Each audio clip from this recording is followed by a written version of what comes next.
Kelley and I both knew from the beginning that we wanted to do this as a Kickstarter. You know, we've both been in the industry for so long. Kickstarter is a relatively new model for publishing.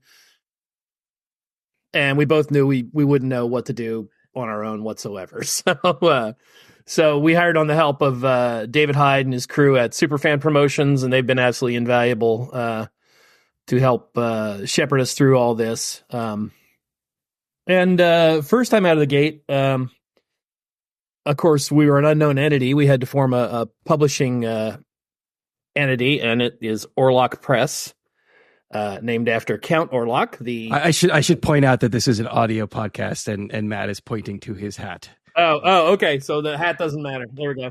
I mean, I appreciate the hat, but so Orlock is named after Count Orlock, the name of the vampire in Nosferatu, the first unauthorized adaptation of Dracula. And we didn't want to get too ahead of ourselves insofar as merchandising and the sort of stuff we were offering with the campaign.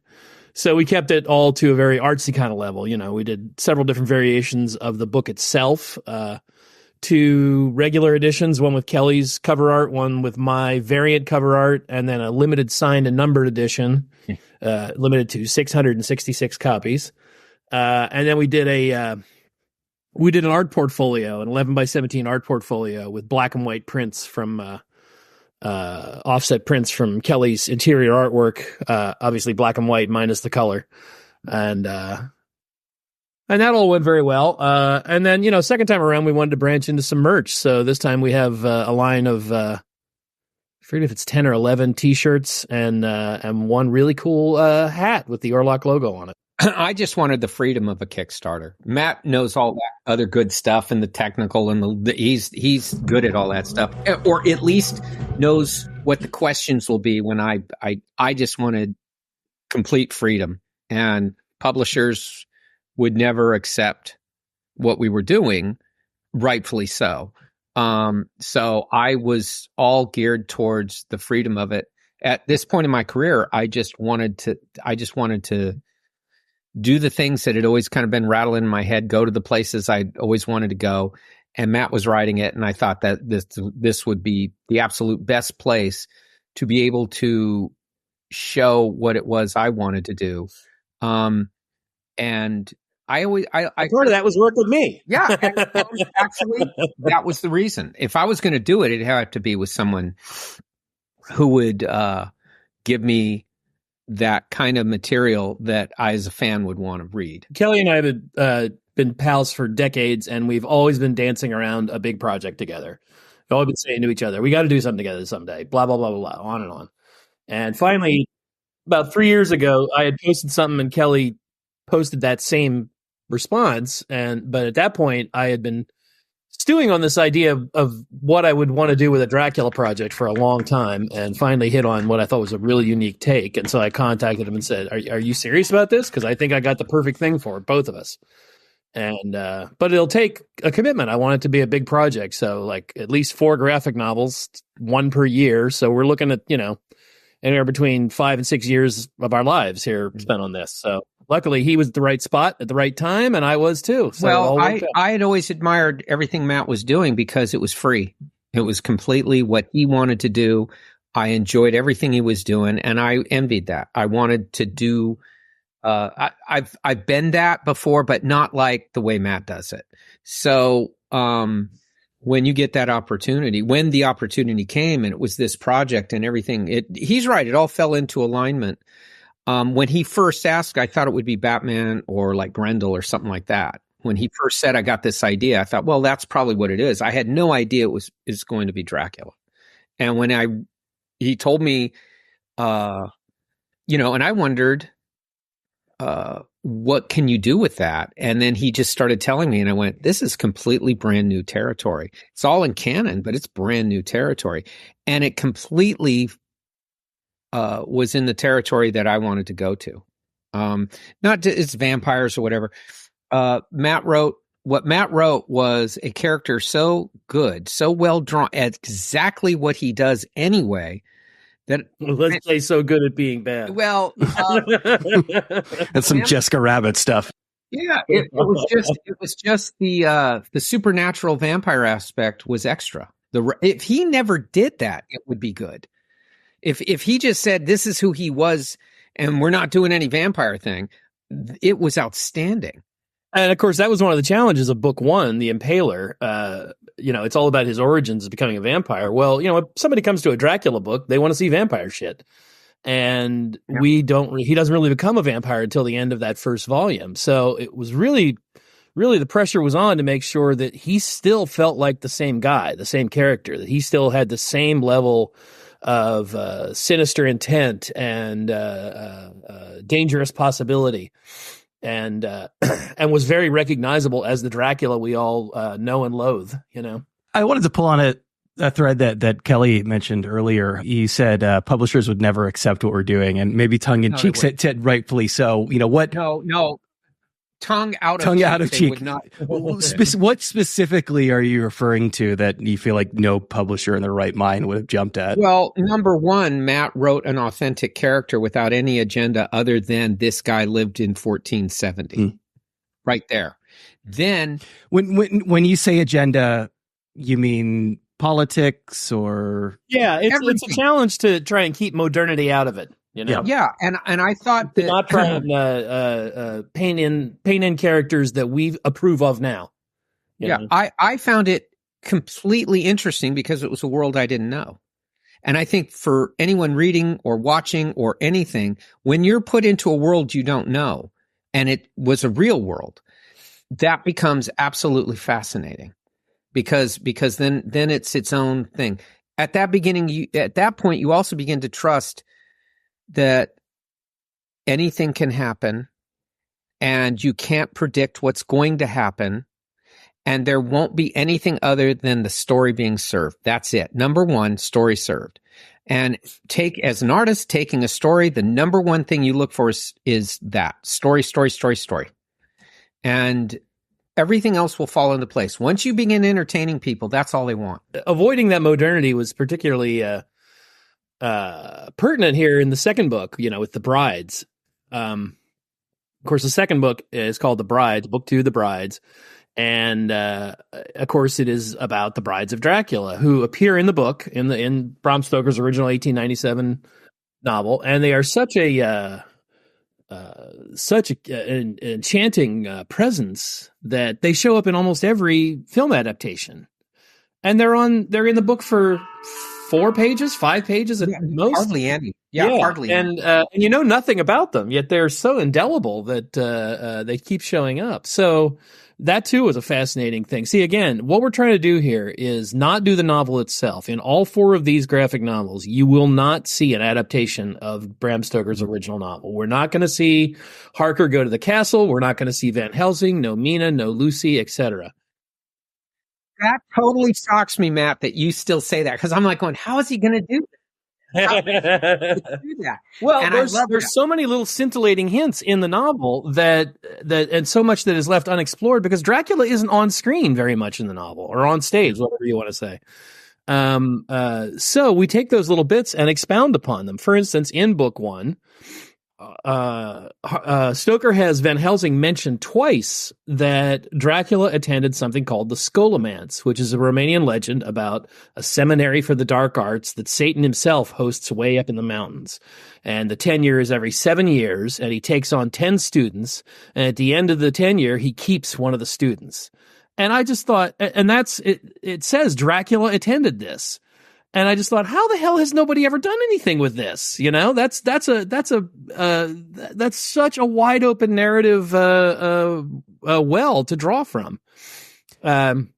Similarly, in book 2, we have these 3 women who are the brides of Dracula, and almost nothing is revealed about them. The only hint we have about any of them is that one of them seems to be a little more aristocratic or upper class because the other 2 defer to her when it's time for feeding. They say it's your right to go first. And that's it. And so that, too, provided this just deep well of stuff I could do. Now, at the same time, as I said, trying to avoid this modernity, I had to make sure I had 3 very different women, 3 different motivations behind these women, 3 different reasons Dracula would choose these women. And and yet I couldn't make them contemporary women. I couldn't really. There was a recent Dracula comic, which I won't name, that I read, because of course I read anything Dracula I can get my hands on. And it starts with them rebelling and binding him into his coffin, and it's a girl power, they win the day. And it's just like, okay, well, that's feeding a modern agenda into this narrative that doesn't really ask for it, So even though these women are very distinct and have very, I would say, strong personalities, there's no denying that he's the lord of the manor. He does not view them as equals. He doesn't view anybody as an equal. It's interesting that, you use the word enchanting, because I think this is canonical. Definitely correct me if I'm wrong, but I think one of the few things that we know about them is that they eat babies. Well, that's just one scene. Dracula brings them a baby in one scene. But that's a hard personality-wise. Personality-wise, that's a hard line to walk, to make them like likable, enchanting characters who maybe eat babies. Yeah. Yep. I'll tell you what. I base the brides on 3 women I know. And I let them. But I venture don't eat babies. But yeah, I'll let Kelley answer that. I let them read it. I would do that. All of them are absolutely blown away by Matt's presentation of these women. They all love it. But with this project, that's the conundrum: is how do you portray a character who does horrible shit all the time, yet you kind of like him? Now, I've written Grendel for 40 years, so I have some experience with this. Yeah, and I think for them, it read authentic. When they read it, they go, "Yeah, that it was absolutely the word enchanting fits." And all the best villains, we love all the best villains. There are certain villains like Leatherface and Michael Myers, who aren't sympathetic at all. You don't really like those characters. They're just big rampaging kill machines. Yet there are characters like Darth Vader and Hannibal Lecter. And Tony Soprano is the perfect example of a monster that you love. Every time during The Sopranos that you start to really dig Tony, they have him do something monstrous to remind you, no, he's bad guy, really bad guy. And none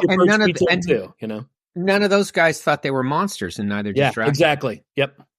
I mean, that was the whole thing of The Sopranos, is they had their own moral code, as dubious as it was.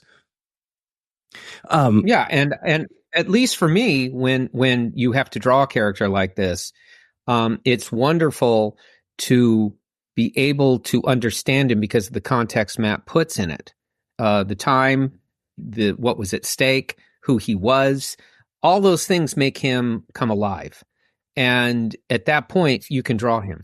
You can totally get in. I don't need to actually like a character that I'm doing. I don't. In the case of Dracula specifically, and Matt, I've seen some of the things that you've said about writing the character. That is a pretty purely evil character. That it is a character that doesn't seem to have any particular redeeming qualities. How do you make something like that, or somebody like that, 3-dimensional? Well, by remembering that at one point he was human, that he wasn't always a supernatural monster. There's a terrific point in the scenes with the brides in the actual novel where they're just getting ready to feed on Jonathan Harker, Dracula's realtor and guest at the castle. And he appears out of nowhere and drives them back very angrily. And they all start to mule and whine about how you never loved us. You never loved us anyway. You've never loved whatsoever. And he says, yes, I too have loved. Very brief little moment of humanity peeking through this monster, and that you can still stride that line without turning him into a romantic character. Like, for instance, in the 93 Coppola version, where there's this love affair between him and Mina, and Mina's supposed to be the resurrection or the reincarnation of his lost, his dead wife, which is nowhere in the book at all. That's an absolute fabrication for that film. So it is possible to portray monsters as human. They all start that way. Yeah, he may not call them wives, but he sure treats them like wives. And again, as I mentioned there earlier, you don't really see much humanity in Michael Myers. It starts with him as a little kid, like butchering his sister, and there's no real. any reason for it, Leatherface is just, chopping up people and wearing their skins. There's no, no reason why, Dracula's killing because he has to. Yeah. They're killing because they want to. Yeah. Although he does like the blood. Those are, I think Michael Myers and Leatherface are particularly interesting examples because those are both examples where the retroactively have attempted to give them some kind of background, and it didn't really work particularly well in either case. Right. And it didn't work for Hannibal Lecter when Thomas Harris tried to humanize him. It didn't work for Darth Vader when George Lucas tried to do it with him. Well, I think with Harris, he was writing a parody because he was thinking he was sick of the popularity. Yeah, he thought it was silly. People thought Hannibal was cool. And with Vader, they were going to sell Vader dolls. So that's the difference. Matt's intent was, here's this guy. We don't know much about him. The stuff we don't know would be fascinating to know. The stuff that he's doing is not based on the supernatural. And when the supernatural comes, in some ways it enhances him and in other ways it diminishes him. So it's not based on the supernatural that you get this guy. This is who he was. He's not called the Impaler after he became a vampire. Right. It's not the fangs. No. You've brought up an interesting point in past interviews, and both of you, as I assume to a certain extent, kind of scholars of Dracula largely, but the Stoker book in particular, that it's an epistolary, and Dracula is like the one character whose point of view you don't get, whose voice we don't get. Right. Do you get a sense of why Stoker went that route? To vilify him more. Again, if he would have given him a voice, he would have humanized him more. He and of course, Stoker's a Victorian writer. You got to remember that he too is a man of his time and place, and not prone to modernity. It's one of the reasons that he keeps Dracula not only out of the written record in the book, but off stage very often. Therefore, he becomes more of a shadowy, sinister presence rather than an active kinetic force in the narrative of what's going on. Also, what modernity he uses is technological. Stoker does, and that's to show that even in that modern time, something like a vampire could exist. The classical vampire could exist, even in that modern times. And it's also the thing that draws Dracula from Transylvania. Yeah, and it's also why the band of heroes is so resistant to the thought that it might be a vampire once Helsing suggested it first. Yeah. As he said, they are from the most glowing civilized nation on earth at that point. The empire on which the sun never sets. And the signs of modernity are the fact that Dr. Seward keeps his private journal on a gramophone, and Mina knows shorthand and has a typewriter. So these are all very kind of nods towards the modern age that's coming. And Dracula, of course, represents the barbaric age that was. I wonder if, to a certain extent, Dracula works in Dracula because you see so little of him. Because again, getting back to the examples of Leatherface and Michael Myers, I think a big reason why those sequels didn't work is because they tried to show too much of these characters. Yeah, I mean, that's as I will admit, it's a dangerous path we've chosen here. But the key is you just have to keep him what he is and what he was, and I think we do. I think it's still always recognizably Dracula. He doesn't. His arc is not transformative. His arc is eternal. It doesn't really. He doesn't start one place and end up another place. He's just on the same path and walking. Single-minded of purpose. Yeah. What he started in his desire, he is still pursuing in his. And he's also working on a different chronology than the rest of us being. Yeah, true that. Yep. Mm-hmm. Yep. Yeah.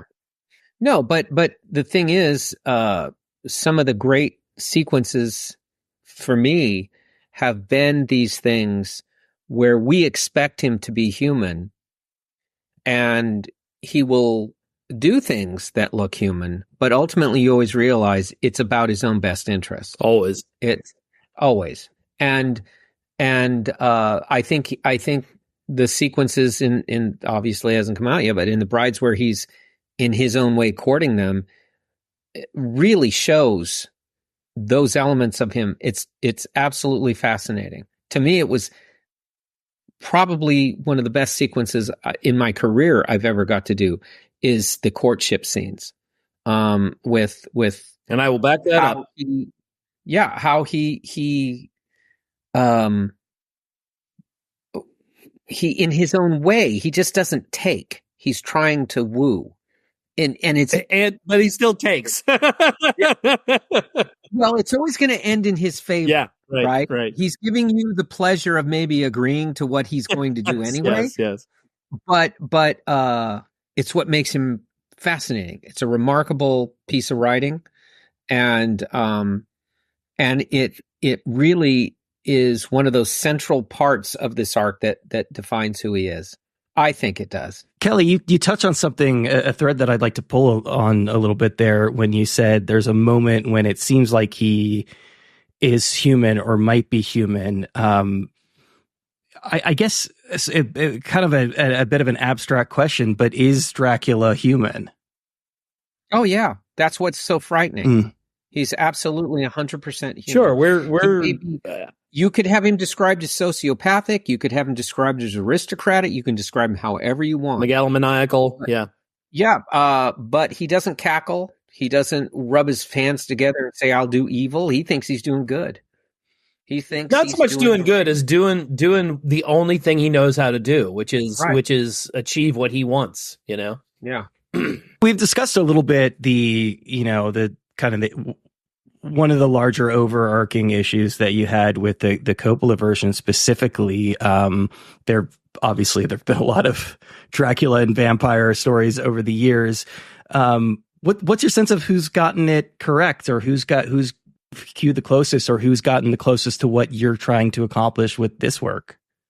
Us. Yeah. Okay. That's it. I mean, in the end, that's the only reason for us to do this, is the fact that all the other versions that we love so much never quite hit the nail exactly on the head. All the versions I've loved are aspects of the book that they exploit. They're elements of it here or there, but no one's put it all together. Just, I would say the same as Frankenstein. No one's put it all together. There's been a few close ones on Frankenstein, closer than Dracula. But Dracula's never had that, the all of the things that Stoker did I can't find a version that does all of even them. The ones that claim to be the closest adaptations. Of course, the Bram Stoker's Dracula, the Coppola version we were just talking about. I have a real love-hate relationship with that film because, it portends to be a romance story. It's not a romance story. There's nothing romantic in the book.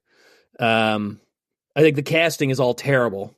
Just absolutely. You don't think Keanu is a good romantic lead? Well, both he and Winona couldn't be less convincing as Brits. Anthony Hopkins can't decide what he wants his tone to be for Van Helsing. He's all over the board. It's only in many, many viewings that I finally figured out that I think we're supposed to assume that Van Helsing is syphilitic. Beginning talking about venereal diseases, and that would lead to him, sometimes laughing outrageously in inappropriate moments, saying inappropriate things. And Oldman is never once scary or commanding as Dracula. Especially once he gets to London. Then he's just this fool for love, At one point she leaves and goes to marry, once Harker makes it to escapes the castle and makes it to this nunnery in Romania, she leaves to go marry him. And Dracula's raging and weeping, and there's just tears streaming down his vampiric face. Let me just say, Dracula doesn't fucking weep. Dracula doesn't weep. And if he does, I just love Coppola's bring out. I love Coppola's filmmaking in that film. The old school approach to filmmaking, his absolute adherence to no CGI, to using classic cinema. It's a beautiful film, you can't argue. Film, yeah, and a lot of the visualizations they get really clever and right. No, if it comes down to it, it's going to be Christopher Lee's version that you go, okay, there's the aristocratic yet very savage character. Yeah. Imperious. Everything is towards his own ends. There's never one bit of sentimentality in him. He fakes being a human being or fakes human feelings. But none of those films are Stoker. No, not at all. And I think that's where I say they just take bits and pieces. They often point to a BBC film version starring Louis Jourdan in the mid-'70s as being one of the closest adaptations. Narratively, it's pretty close. At the same time, Louis Jourdan's hair. I mean, it's like he stepped out of the 1970s barbershop. No, a 1960s barbershop, Yeah. Forced modernity. Yeah. Yeah. Yep. I'm sure that you're aware, though, there's some irony in trying to do a very faithful adaptation while not actually directly adapting the text itself, kind of working around it. Yeah. That's we embrace that irony. Because again, we feel like it's all been done before, and so we're trying to do the stuff that wasn't done before. Yeah, and I the best thing I'm hearing already from people who've read it is it absolutely feels like Dracula. It doesn't feel like we're doing something like Matt's thing or my thing or whatever.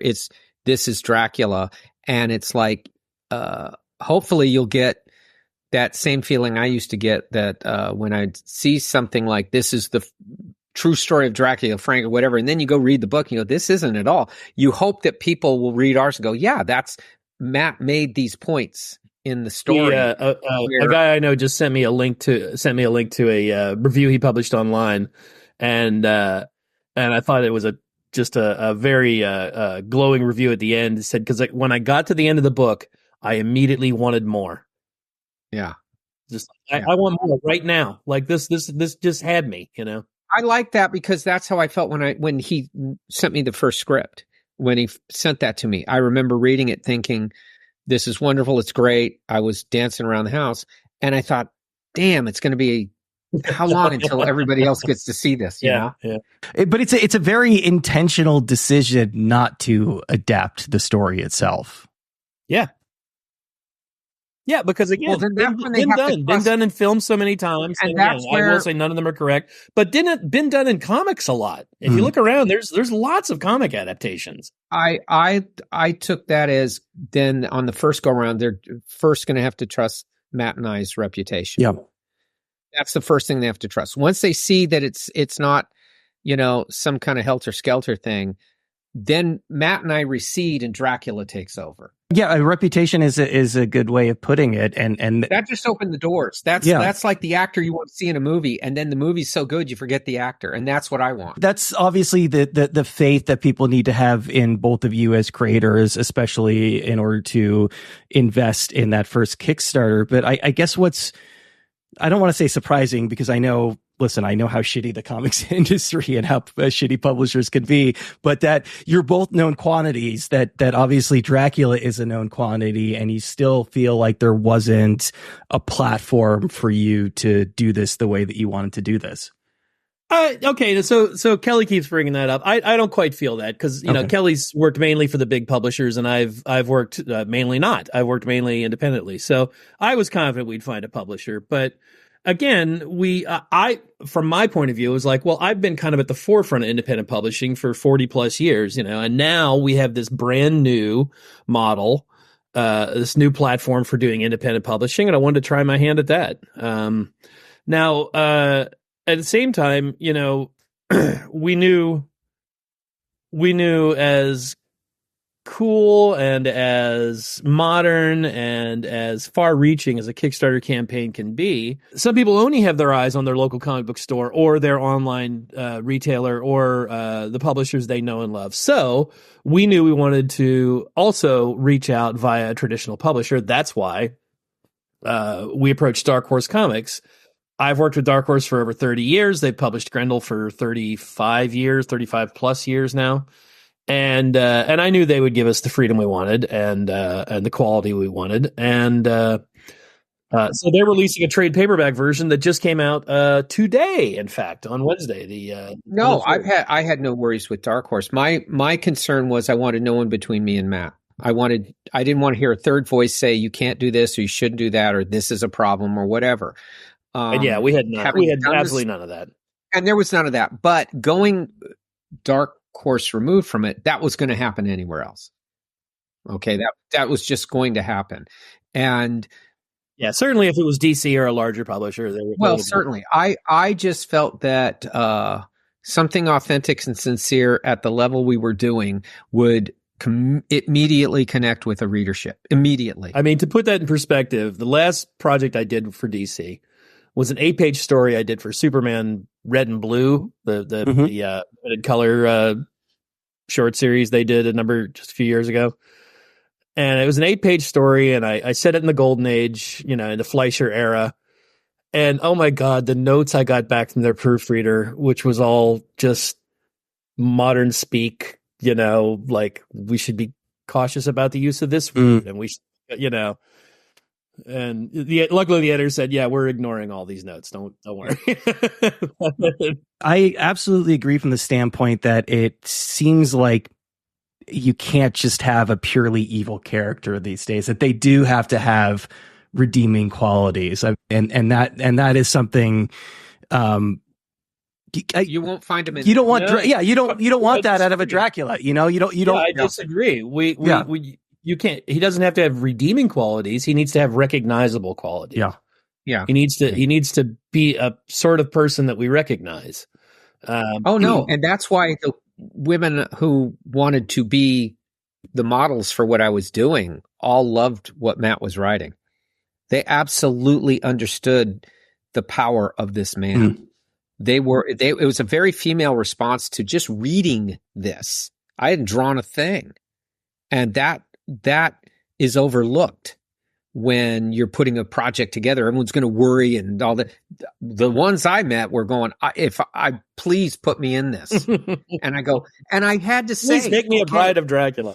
Yes. I said, horrible things will happen to you, and horrible things you're going to do, your character, at least. So the character, they didn't care. They loved this. I let them read the first one, and I let them read up to what was going to happen to in the characters I was basing it on. And the reason I was doing that is Matt did the brides out of whole cloth. He just made up and did because there's so little on him. So I didn't want to look at anything myself. I wanted to go and say, well, if he's doing that, I'm jettisoning everything, and I got to think of how these characters physically hold themselves, their gestures, the acting I would have to do. And I thought real people. That's the first thing I thought is real people instead of something idealized cinema. Yeah.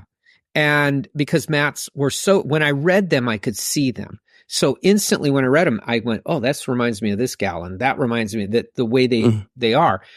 But let me tell you,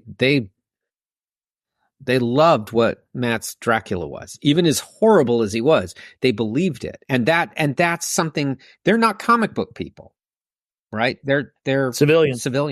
Yeah, civilians. So when they read it, they believed it.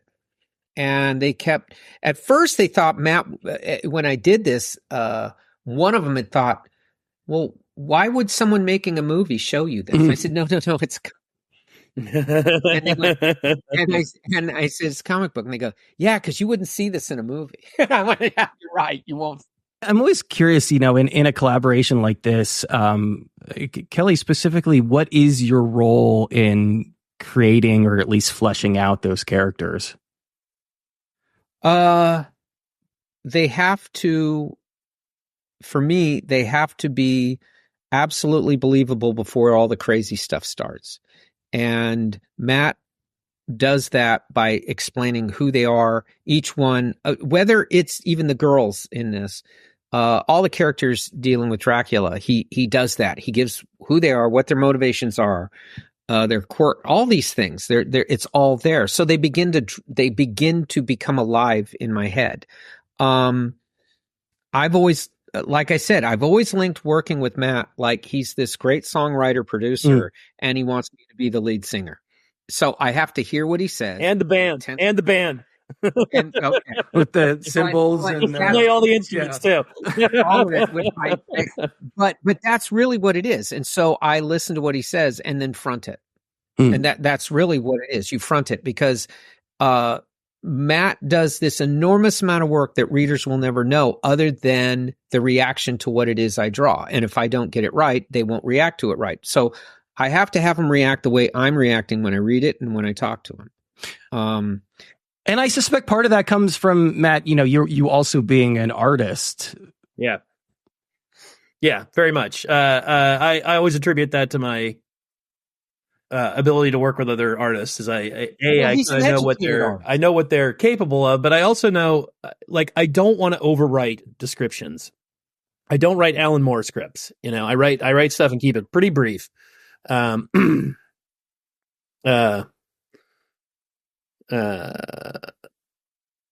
looking here at one of my scripts to give you a. So when I'm writing a script, the description for the panel, I always put in capital letters the first several words to try and just nail down the gesture, the moment. Then the rest is just detail, but I try to keep it brief. So here, panel 6, capital letters. Dracula leaves. Regular font case. Glancing over his shoulder at the young woman as she starts to clean up. So, Dracula leaves. That's the moment. That's what's happening. The rest, the young woman cleaning up, that's the background detail. And I don't really describe much other than that. That's left for Kelley to fill in. And he does it magnificently. I constantly, I've talked about this before. I write these scenes thinking Kelley's going to nail this. Kelley's going to just kill this. And then it comes in and it's even better than I could have hoped it was going to be, because he takes what I don't describe and he provides. There's a scene. Matt doesn't work by tropes. He just writes, and so I'm not constrained by what people expect. There's a scene here in The Brides. There's one of the brides he has to work at a little harder to get her, and it takes a while, and when he finally gets her, he's feeding on her. And I only just noticed this the other day. I was looking at Kelley's pencils for that page and I realized, oh shit, he has the girl bent over. He's just ravaging her. And I noticed that Kelley had drawn in that she's bleeding from 6 different places. So he didn't just bite her neck. He bought her here. He bit her here in a throw of passion, which makes total sense. And yet I didn't describe that. I just kind of described how voraciously he was attacking her. Kelley took that and made it concrete and made it specific and made it visual. And that's why we are such a great combination. We just I think that when Matt wrote it's the other girls have their agendas, but when you get to this one, Matt did it over time. You see seasons change. And at that point, I thought, well, every guy can relate to that. You're pursuing this girl for so long, and then finally, when that moment comes, it's going to be you're bursting out of your skin. Yeah. There's one thing that Dracula has: it's time.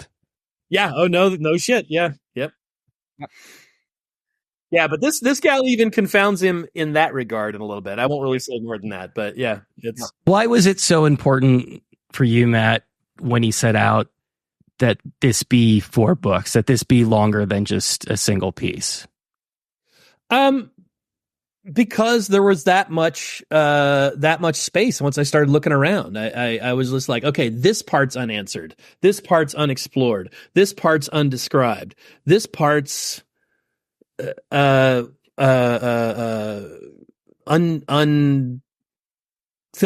I mean, there were just that many. And I will say, it's 4 as it stands now. If we get into book 4 and all of a sudden I have a great idea for another one, we'll keep going. And we only know in the book it's only a year of this, but Dracula's life is 400 years plus. Yeah. Mm-hmm. Yep. But it's really, at least so far, it's in a sense that the book, the Stoker book, is kind of the nucleus of these stories that you're telling. Yeah, very much so. Yep. Yeah. I mean, again, we try to stick closely. One of the greatest strokes we got right out of the gate was when we announced this on X.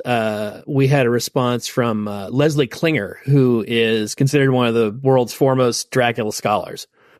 He wrote the new annotated Dracula. He wrote the annotated Frankenstein, Dr. Jekyll, Mr. Hyde. He wrote the latest annotated Sherlock Holmes. So the guy knows his shit. And he said, "Oh, this is very exciting. I would kind of love to be part of this anyway. You see fit." And I said, "Well, Les, I have all your books, and I would love to send you a copy and get your feedback, even if it's not good." And he gave us this glowing comment about how this is totally canonical, and yet it's all brand new. And so I just felt like we passed Dracula 101 with an A+ on that one. On that note, and obviously this is a multi-year project, you can't give too much thought probably to bigger projects down the line, but do you feel like this approach is something that you could apply to like a Frankenstein, for example?